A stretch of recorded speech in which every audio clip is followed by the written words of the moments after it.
নমস্কার বন্ধুরা, সুস্মিতার রান্নাঘরে সবাইকে স্বাগত। আজকে আমি চলে এসেছি কাতলা মাছের একটা দারুণ জনপ্রিয় রেসিপি নিয়ে। আজকে আমি বানিয়ে দেখাবো কাতলা মাছের কালিয়া। কালিয়া শুনলেই কিন্তু মনেই হয় একটা বেশ ভীষণ রিচ ফ্লেভারফুল একটা মাছের রেসিপি, আর একদমই বিয়েবাড়ি অনুষ্ঠান বাড়ি স্টাইলে আজকে বানিয়ে দেখাবো কাতলা মাছের কালিয়া, যেটার সাথে তোমরা সাদা ভাত, পোলাও, ফ্রাইড রাইস এই সব কিছু পরিবেশন করতে পারবে। তাহলে চলো আর কথা না বাড়িয়ে আজকে দেখে নেওয়া যাক এই দারুণ প্রিপারেশন কাতলা মাছের কালিয়া।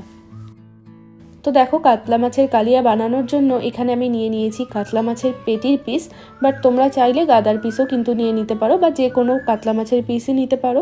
সবার প্রথমে মাছটাকে আমাদেরকে একটু নুন, হলুদ গুঁড়ো আর একটু পাতিলেবুর রস দিয়ে মাখিয়ে নিতে হবে। খুব ভালো করে মাছটাকে মাখিয়ে 10 মিনিটের জন্য এইভাবেই আমরা সাইডে রেখে দেব। ততক্ষণে আমি একটা মশলা তৈরি করব। একটা মিক্সার গ্রাইন্ডারের মধ্যে আমি নিয়ে নিচ্ছি একটা মিডিয়াম সাইজের পেঁয়াজ, একটু বড় বড় টুকরো করে কেটে নিয়েছি। এবার দিয়ে দেবো এর মধ্যে 8-10 কোয়া মতো রসুন, আর দিয়ে দিচ্ছি 1.5 ইঞ্চি মতো আদা। এবার দিয়ে দিচ্ছি আমি 5-6টা মতো কাঁচা লঙ্কা। এগুলো একটু পাকা লঙ্কা আছে, তো তোমরা চাইলে কিন্তু কাঁচা লঙ্কা বা শুকনো লঙ্কাটাও কিন্তু এখন দিতে পারো। আর তার সাথে দিয়ে দেবো একটা টমেটো। এবার একটু জল দিয়ে এটা একটা ভালো করে পেস্ট তৈরি করে নেব। তো দেখো, এখানে আমাদের আদা রসুন পেঁয়াজের পেস্টটা একদম ভালোভাবে তৈরি হয়ে গেছে। এবার আমরা চলে যাব রান্নাতে। তো আমি একটা কড়াইয়ের মধ্যে দিয়ে দিচ্ছি বেশ খানিকটা সর্ষের তেল। যেহেতু কাতলা মাছের কালিয়া আমরা একদম অনুষ্ঠান বাড়ি স্টাইলে বানাচ্ছি, তো তেলের পরিমাণটা এই সময় কিন্তু একদমই কিপটেমি করা যাবে না। তো তেলটাকে আমাদেরকে খুব ভালো করে গরম করে নিতে হবে। তেল ভালোভাবে গরম হয়ে গেলে তারপর মাছগুলো দিয়ে দেব। আমি একবারে সব মাছগুলো দিলাম না, আমি অল্প অল্প করে মাছ দিয়ে মাছগুলোকে বেশ ভালোভাবে ছাকা তেলে করে ভেজে নেব। মাছগুলো এক পাশ ভাজা হয়ে গেলে এবার এগুলোকে উল্টে দিয়ে দুপাশেই বেশ লাল লাল করে ভেজে নিতে হবে। তো দেখো, এই মাছগুলো কিন্তু এখানে ভাজা হয়ে গেছে। এবার আমি এগুলোকে তুলে নিচ্ছি, আর সেমভাবে আমি বাকি যে কটা মাছের পিস আছে সেগুলোকেও ভেজে নেব।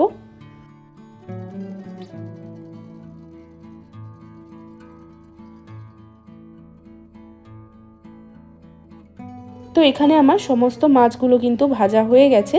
বাকি রান্নাটা আমি এই তেলের মধ্যেই করব। তো এই তেলের মধ্যে আমি দিয়ে দিচ্ছি 2টো তেজপাতা, আর এখানে আমি নিয়েছি গোটা গরম মশলা, যেমন একটা দারচিনি, 4-5টা এলাচ আর 3-4টে মতো শুকনো লঙ্কা।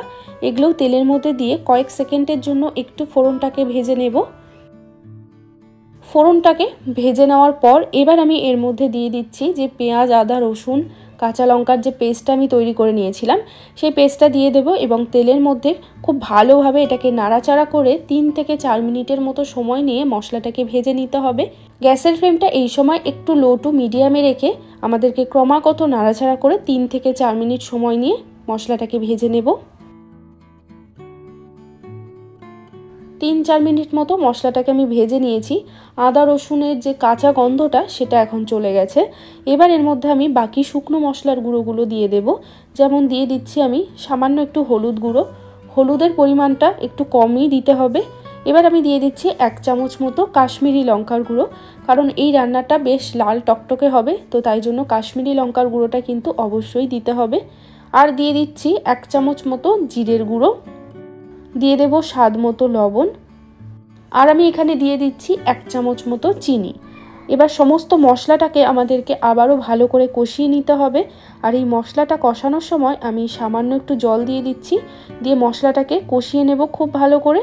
এই সময় আমি ঢাকাটা লাগিয়ে দিচ্ছি 2 থেকে 3 মিনিটের জন্য, গ্যাসের ফ্লেমটা একদম লোতে রেখে। যতক্ষণে আমাদের মশলাটা একটু কষছে ততক্ষণ আমি আরেকটা মশলা তৈরি করব। তো আরেকটা মিক্সার গ্রাইন্ডারের মধ্যে আমি নিয়ে নিচ্ছি 4টে মতো কাজু। কাজুটাকে আমি একটু জলের মধ্যে ভিজিয়ে রেখেছিলাম, তাহলে তাড়াতাড়ি ভালোভাবে পেস্ট হয়ে যাবে। আর এর সাথে দিয়ে দিচ্ছি 4 টেবিল চামচ মতো টক দই। এবার এটাকে খুব ভালো করে মিক্সিতে বেটে নেব। তো দেখো, একদম ভালোভাবে কাজু আর টক দইটা দিয়ে ভালোভাবে বেটে নিয়েছি।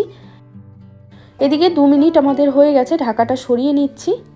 তো মশলাটা কিন্তু আমাদের একদম ভালোভাবে কষে গেছে, তেলটা পুরো আলাদা হয়ে গেছে। এবার আমি এর মধ্যে কাজু আর টক দইয়ের পেস্টটা দিয়ে দেব। আবারও খুব ভালো করে নাড়াচাড়া করে আরও 2 থেকে 3 মিনিটের জন্য ঢাকা দিয়ে রেখে দেবো, একদম লো আছে। তো 2-3 মিনিট হয়ে গেছে, আমি ঢাকাটা সরিয়ে নিচ্ছি। তো দেখতেই পাচ্ছ পুরো তেলটা কিন্তু একদম ওপরে ভেসে উঠেছে, আর মশলাটা কিন্তু একদম খুব ভালোভাবে কষে গেছে।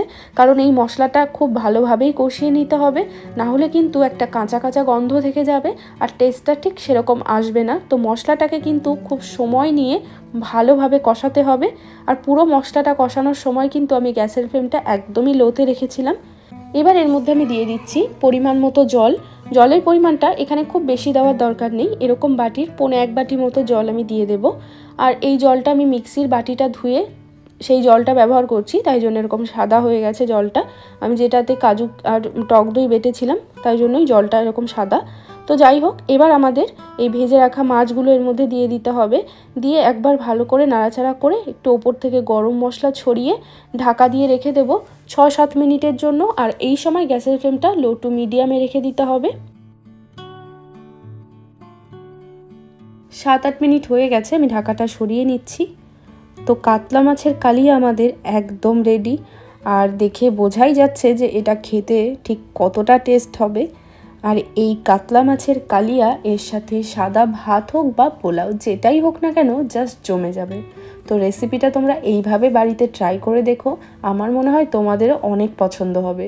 আর ভিডিওটা যদি আজকের ভালো লেগে থাকে তাহলে কিন্তু প্লিজ একটা লাইক করে দিও। চ্যানেলটিকে সাবস্ক্রাইব করে না থাকলে সাবস্ক্রাইব করে নিতে একদমই ভুলো না। সবাই ভালো থাকবে, আবারও আমি চলে আসবো অন্য কোনো ভিডিওর সাথে। বাই।